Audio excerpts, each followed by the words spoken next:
Bonjour à tous et bienvenue sur le congrès de l'ESC qui se déroule à Barcelone. Avec la chaîne Cordiam, j'ai le plaisir aujourd'hui d'interviewer le professeur Engoulevent, qui est cardiologue à Tours et avec lequel on va parler de l'étude de CANTOS. Bonjour Denis. Bonjour. Alors déjà, j'aimerais vous poser la question de ce nouveau concept qui fait un petit peu le buzz autour de l'inflammation, des pathologies cardiovasculaires. Et est-ce que vous pouvez nous en dire un peu plus sur ce concept principal et sur quel substrat il est né? Oui, alors en fait, ça fait plusieurs dizaines d'années qu'on parle de l'inflammation comme une cible thérapeutique potentielle pour les maladies cardiovasculaires en général et pour l'athérosclérose en particulier. Et le buzz cette année à l'ESC, c'est parce que c'est pour la première fois que nous avons à notre disposition les résultats d'un essai thérapeutique à grande échelle qui a testé justement une modulation de l'inflammation en prévention des récurrences d'accidents coronariens, d'événements cardiologiques majeurs chez des patients qui avaient fait un infarctus du myocarde, donc qui sont des patients à haut risque. Et c'est la première étude qui est allée aussi loin en termes d'ambition, de nombre de patients inclus et de résultats d'ailleurs. D'accord.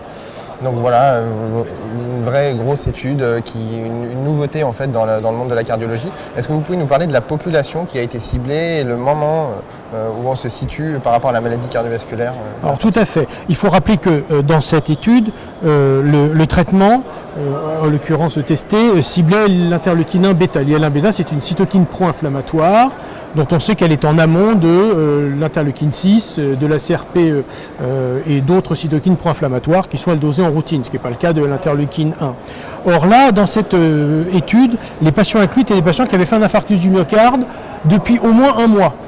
C'est très important ce délai d'un mois, on verra après pourquoi. Et ce sont donc des patients à très haut risque. Et ce qui est ciblé là, c'est bien entendu les récurrences d'accidents cardiovasculaires, c'est-à-dire surtout l'athérosclérose et ses complications. On n'est pas, comme d'autres d'ailleurs l'explorent, dans la modulation du remodelage post-infarctus du myocarde. On sait que l'infarctus entraîne une inflammation très importante et là les investigateurs se sont placés un mois après l'infarctus pour s'affranchir de cette phase cytokinique importante. Pour être inclus, les patients doivent avoir fait un infarctus depuis au moins un mois et avoir un taux de CRP hypersensible dans le sang supérieur ou égal à 2 mg par litre, c'est-à-dire ce sont des patients qui ont fait un phénotype d'inflammation chronique, modéré certes, mais supérieur à la moyenne, ces chiffres étant tirés d'études plus anciennes, notamment sur les hypolipémiants. D'accord. Et donc on a vu un petit peu l'organisation de cette étude. Est-ce que vous pouvez maintenant nous parler des résultats et est-ce que les résultats sont encourageants? Alors les résultats de CANTOS, ils sont tonitruants. Alors dans l'étude, on comparait donc le canakinumab, donc l'inhibiteur de l'IL-1 bêta, au placebo. Il y avait 3 bras parce qu'ils ont testé 3 doses de canakinumab, des raisons pharmacologiques dans lesquelles on ne va pas rentrer.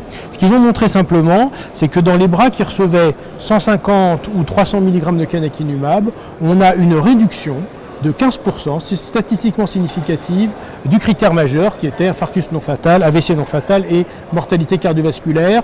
L'essentiel du bénéfice clinique étant en réalité lié à la réduction des infarctus, des revascularisations en urgence, des décès liés à l'infarctus du myocarde. Pas de baisse des AVC, pas de baisse de la mortalité totale, enfin pas de baisse statistiquement significative parce qu'elle baisse quand même de l'ordre de 10%, mais sans atteindre le seuil de signification statistique. Donc des résultats extrêmement encourageants pour ce nouveau concept thérapeutique.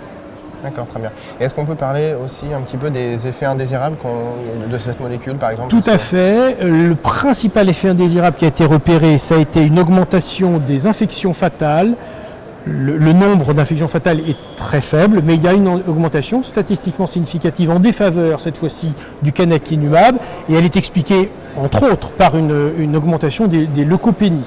Ceci dit, ces infections fatales ont surtout touché, comme on pouvait s'y attendre, des patients fragiles, des gens âgés, des patients diabétiques. Alors il y avait un autre effet qui lui n'est pas désirable, qui était fortement surveillé dans cette étude, c'était l'effet sur les cancers.